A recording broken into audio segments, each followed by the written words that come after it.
दोस्तों, महाराष्ट्र में चुनाव का अब ऐलान होने जा रहा है और जैसे-जैसे ये संभावनाएँ बढ़ती जा रही है कि मुझे लग रहा है कि नवंबर के लास्ट में चुनाव हो सकता है।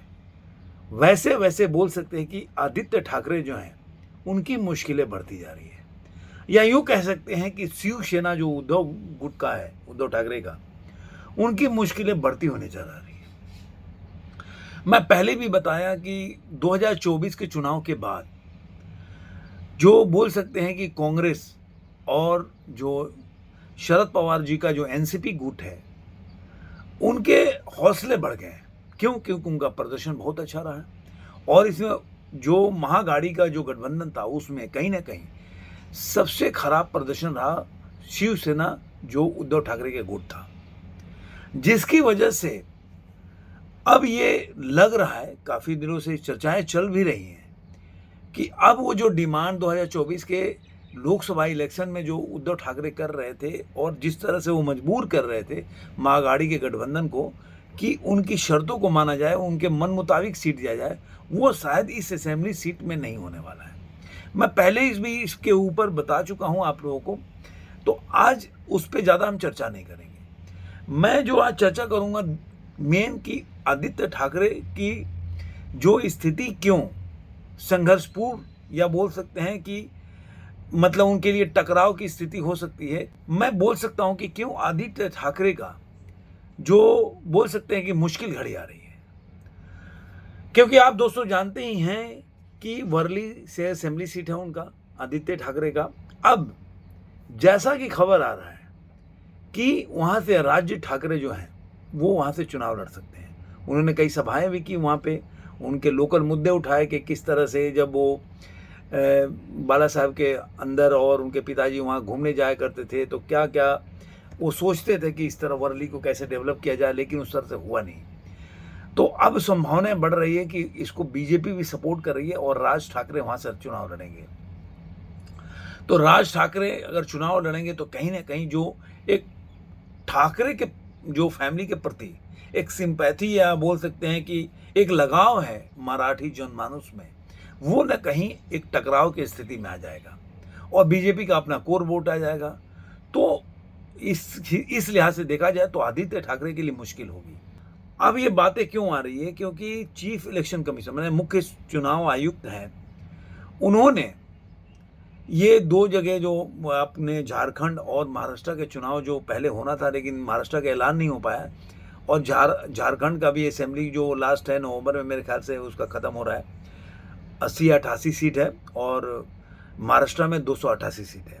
तो अब इसी महीने के लास्ट में पहले जो चुनाव आयोग का दल है वो पहले जाएगा वहाँ पे झारखंड, वहाँ के विपक्षी दलों को नेता और जो रूलिंग पार्टी है उनके नेताओं से मिलेगा, उस पर डिस्कस करेंगे और चुनाव की संभावनाओं पे बात करेंगे। उसके बाद मेरे ख्याल से 26 और 27 का दौरा वो करेंगे महाराष्ट्र में और वहाँ के लीडर्स भी जो महाराष्ट्र घर पार्टी के लीडर हैं उनसे मुलाकात करेंगे। उसके बाद चुनाव की घोषणा हो सकती है। तो मुझे लग रहा है कि कहीं ना कहीं नवंबर के फर्स्ट वीक में, क्योंकि मुझे लग रहा है कि 25 नवंबर या 26 नवंबर को महाराष्ट्र जो असेंबली का लास्ट दिन होगा, ऐसा देखिएगा, अगर करेक्ट कीजिएगा मैं गलत हो तो फर्स्ट वीक में चुनाव की घोषणा हो सकती है कि चुनाव का डेट जो नवंबर में हो सकता है या अक्टूबर के लास्ट में, जो भी हो। मुझे नवंबर के फर्स्ट वीक में ज़्यादा संभावना लग रहा है। उसके बाद रिजल्ट आ जाएगा, उसके बाद जिसकी बहुमत होगी सरकार बनाएगी। तो सब अपने अपने गणित में लगे पड़े हैं। उसमें आप देखेंगे कि जो उद्धव ठाकरे हैं जो पहले से मांग रहे थे कि नहीं, अब उनका तो सीट पहले ज़्यादा मिला था क्योंकि दो ही आदमी घटक दल थे, शिवसेना और बीजेपी, इसके पहले के चुनाव में 2019 के चुनाव के टाइम पे। लेकिन अब जो है, अब उन तीन अघाड़ी तो हैं ही, मतलब अघाड़ी में तीन पार्टी हैं, कांग्रेस है और एनसीपी है जो शरद पवार जी का है और उद्धव ठाकरे का है। तो अब तीन पार्टियों में, जो पहले दो पार्टियों में 288 सीटों का बंटवारा हो रहा था, अब तीन पार्टियों में होगा। तो ऐसे ही तीन में विभाजन होगा तो कम हो जाएगा सीट। उसके अलावा जो 2024 के लोकसभा चुनाव के बाद से बहुत ज़्यादा उत्साहित है जो कांग्रेस है, आप सोचिए 1 से 13 पे चले गए और शरद पवार का गुट जो है वो भी काफ़ी अच्छा प्रदर्शन किया उन्होंने। तो इस हिसाब से देखा जाए तो कहीं ना कहीं आपको इस समय उद्धव ठाकरे का जो पहले आ रहा था कि काफ़ी वो दिल्ली के चक्कर लगाए और जैसा खबरें आ रही थी कि वो मुख्यमंत्री के दावेदारी के रूप में अपने को प्रस्तुत करना चाहते थे। इसलिए जो पहले शरद पवार के साथ वो सारा डीलिंग कांग्रेस के साथ करते थे, अब वो डायरेक्ट लिंक बना रहे थे कांग्रेस के साथ, या कांग्रेस के जो सोनिया गांधी, राहुल गांधी के साथ या मल्लिकार्जुन खड़गे हैं उनके साथ वो डायरेक्ट अपना लिंक बना रहे थे कि उनको कैसे भी मुख्यमंत्री के तौर पे उनको प्रस्तुत किया जाए, एक्सेप्ट किया जाए। लेकिन अब कांग्रेस को पता है कि भाई जिस तरह से हमने सीट दिया उस तरह से इनका प्रदर्शन नहीं हो पाया, और सिर्फ ये 9 सीट जीते थे मेरे ख्याल से, 9 ही सीट जीते थे। तो 9 सीट केवल, मैं 23 सीट पे मेरे ख्याल से लड़े थे और 9 सीट जीत गया। 50% से कम का भी उनका बोल सकते हैं विनिंग रेशियो है। तो अब कांग्रेस और शरद पवार जी के गुट का पता चल गया है कि भाई अब हम इनको सीट इतना नहीं दे सकते हैं। तो फार्मूला क्या होगा, न्यूज़ में चल रहा था 100-188, मतलब अब 100 पे कौन लड़ेगा, 88 पे कौन लड़ेगा। लेकिन अभी भी कोई ऑफिशियल नहीं हुआ। लेकिन इसके बीच में एक और गणित हो गया कि जो महिला कैंडिडेट को लेकर जो उन्होंने बोला कि कांग्रेस ने कि जो वर्षा गायकवाड़ हैं उनको एज ए मुख्यमंत्री के रूप में पेश किया जाना चाहिए, क्योंकि जो अभी तक महाराष्ट्र में महिला को प्रेजेंट नहीं किया गया था मुख्यमंत्री के तौर पे, जबकि आप हर जगह देखिए कहीं ना कहीं मुख्य वो खुल के बोल भी रही हैं कि हर जगह महिला मुख्यमंत्री के रूप में चारों जगह प्रोजेक्ट किया जा रहा है। अभी दिल्ली में देखिए आतिशी मरलेना भी बन गई। तो इस हिसाब से वो महिला का वोट खींचने के लिए, महिला का वोटर जो है अपनी तरफ खींचने के लिए वो लोग चाहते हैं कि एक महिला मुख्यमंत्री के तौर पे प्रस्तुत किया जाए। एक तीर से दो निशाना हो, एक तो महिला को आगे करेंगे, दूसरा इससे पूरी तरह साफ हो गया कि उद्धव ठाकरे के कभी भी वो अब सीएम बनाने के लिए तैयार नहीं है, खास करके कांग्रेस। तो अब सवाल ये उठता है कि आखिर जो उद्धव ठाकरे उनका अब आगे का स्ट्रेटेजी क्या होगा। एक तो ऐसे ही उनके पास बोल सकते हैं कि आदित्य ठाकरे के खिलाफ अगर राज ठाकरे लड़ेंगे तो मुश्किल की घड़ी आने वाली है। दूसरा, अगर उनको प्रोजेक्ट नहीं किया जाएगा तो ये एक अलग उनके सेटबैक है। तीसरा सेटबैक ये होगा कि उनको उस तरह से सीट नहीं मिलेगा जो कि 2024 के लोकसभा के चुनाव में मिला था।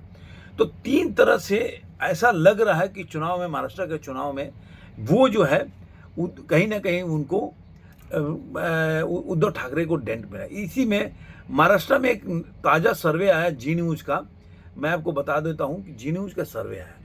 अब ये भी सर्वे ऐसा बता रहा है कि जिसमें जिनिया करके, जिनिया महा ई आई सर्वे ने जनता के सवालों से जवाब किए, और उसका जो जवाब आया वो मैं बता देता हूँ, बड़ा ही चौंकाने वाला है।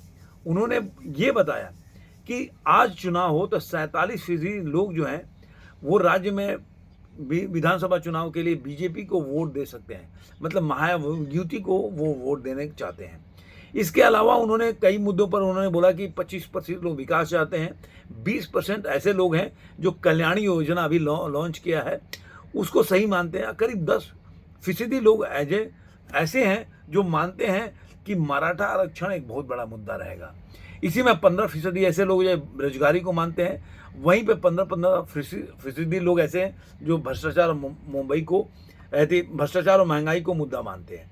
तो कहीं अगर देखा जाए तो इस तरह से बीजेपी को फायदा होता हुआ दिख रहा है, क्योंकि अगर 47% और मान लीजिए कि जो कल्याणी बहन योजना है उसको अगर एक साथ ला कर खड़े कर दें तो बीजेपी ऐसे ही, मतलब लोगों का झुकाव जो बीजेपी की तरफ ज़्यादा दिख रहा है। मैं जी का सर्वे है उसका बता रहा हूँ, ये मेरा सर्वे नहीं है भाई। इसके अलावा 38% ऐसे लोग हैं जो अगर किस पार्टी को वोट देंगे तो उसमें 38% लोग हैं जो बीजेपी को पहली पसंद बता रहे हैं। 22% लोग शिवसेना शिंदे गुट को वोट देने की बात कह रहे हैं। तो आप 38 और 22 जोड़ लीजिए, 50% ऐसे ही हो गया। उद्धव ठाकरे गुट को 17% वोट लेने का अनुमान बताया जाता है। तो अब 50 तो ऐसे ही हो गए, तो 50% का जो आंकड़ा है वो काफ़ी बड़ा है। और मुझे लग रहा है इसीलिए बीजेपी को भी कॉन्फिडेंट आया होगा, या कॉन्फिडेंस बोल सकते आया होगा, कि जिसकी वजह से वो लोग अब जो चुनाव की घोषणा करना चाहते हैं, जो कि अभी आपने देखा होगा हरियाणा में जो चुनाव का ऐलान किया गया उस समय इनका ऐलान नहीं हुआ। तो अब बीजेपी को भी कॉन्फिडेंस आ गया है। जो कल्याणी बहन योजना जो कि आप देखें कि मध्य प्रदेश में गेम चेंजर साबित हुआ, तो उस हिसाब से लोगों को फायदा हो रहा है, तो लोगों का झुकाव बढ़ रहा है। तो इन्होंने, मुझे लग रहा है 3-4-5 महीने में काफ़ी इस तरह के लोक लुभावन योजना चालू किया जिससे कि वोटर को अपने तरफ आकर्षित कर सके। आजकल फ्रीबीज का ज़माना है, जो देगा वही जीतेगा। और ये आपने उत्तर प्रदेश के जो अभी लोकसभा के चुनाव में जो देखे होंगे, जो अखिलेश यादव की पार्टी हो या कांग्रेस को जो फ़ायदा हो, उसका मेन कारण यही है कि 4 गारंटी योजना जो लेके आए जिसकी वजह से फ़ायदा हुआ। मैं पहले भी वीडियो में बता चुका हूँ कि इसमें कोई आरक्षण का मुद्दा नहीं है, कोई जातीय जनगणना नहीं है। क्योंकि अगर आरक्षण का जातीय जनगणना मुद्दा होता तो हर जगह बीजेपी आती, लेकिन उन्होंने केवल जो 4 जो गारंटी योजना है उन्होंने उत्तर प्रदेश में घर घर में बांटा, साइन करके बांटा। इसकी वजह से लोगों में एक ट्रस्ट पैदा हुआ और लोगों ने बीजेपी के खिलाफ बोल सकते हैं कि अखिलेश यादव या कांग्रेस को वोट दिया। तो ये एक बहुत बड़ा बोल सकते हैं कि एक, और इसी में 9% लोगों ने एनसीपी शरद चंद्र पवार की पार्टी को पहली पसंद बताया। तो आप ये अगर इस आंकड़े को, जी न्यूज के आंकड़े पे अगर ट्रस्ट करते हैं, अगर मानते हैं, तो उनके हिसाब से 50% जो है वोट वो शिवसेना, शिंदे ग्रुप और बीजेपी को जाएगा, जिसकी वजह से आप देखेंगे कि बीजेपी एक विनिंग पोजीशन में जाके पहुंच के सरकार बनाती हुई दिख रही है। तो ये मेरा मानना है कि अगर अब सवाल ये उठता है कि उद्धव ठाकरे अब जाएंगे कहाँ। अगर मान लीजिए, सपोज कीजिए कि उनकी वो बात नहीं बन पाई, जैसे कि वो मुख्यमंत्री का पहला झटका लग जाएगा, वो नहीं बन पाएंगे, उनको सीट अगर उनके मुताबिक नहीं मिल पाएगा, तो आखिर जाएंगे क्या। ऐसे खबर आ रही है कि सोलो भी लड़ सकते हैं, लेकिन मेरा मानना है कि वो उनके लिए आत्मघातक साबित होगा। क्यों? क्योंकि अब वो जिस तरह से उनका खटास हो गया बीजेपी से, तो बीजेपी के साथ उनका गठबंधन अब होना मुझे लग रहा मुश्किल है। नामुमकिन तो नहीं बोल सकते, देखिए राजनीति में कब किसके साथ किसका गठबंधन हो जाए तो बता नहीं सकते, लेकिन मुश्किल जरूर है। क्योंकि इस तरह से अभी जितना खटास उनके बीच में आ गया, उसको खाई भरने के लिए एक टाइम बीइंग होना चाहिए, काफ़ी बैठकें होना चाहिए, 5-6 महीना से ऊपर का टाइम चाहिए, लेकिन अब उनके पास टाइम नहीं है। इसकी वजह से मुझे लग रहा है कि कहीं ना कहीं उद्धव ठाकरे अगर महागाड़ी को छोड़ेंगे, तो मुझे लग रहा उनके लिए वो हो जाएगा, ना खुदा ही मिले, ना विशाले सनम, ना इधर के रहे ना उधर के। ये तब सटीक बैठेगा उद्धव ठाकरे के और उनके पार्टी के ऊपर। इसी में एक देखिए, तो एक तलवार का धार जो लटक रहा है वो राज ठाकरे का नाम से, वो बहुत सक्रिय हो गया। अभी मुंबई में काफ़ी अपने चुनाव को उन्होंने एक मुद्दा भी उठाया कि भाई मराठी जो मानिस है, वो लोग केवल उनके ज़मीन है, उनको बाहर के लोग आके फ्लैट खरीद के रह रहे हैं और वो अपना ज़मीन को बचा नहीं पा रहे हैं। तो ये जो बाला साहब का एक मुद्दा था, जिसकी वजह से मराठी जो मानुस था, एक धरती पुत्र, उनको आकृष्ट करते थे वो लोग, वो मुद्दा भी वो मुझे लग रहा है इस चुनाव में ज़्यादा भुनाने का प्रयास करेंगे।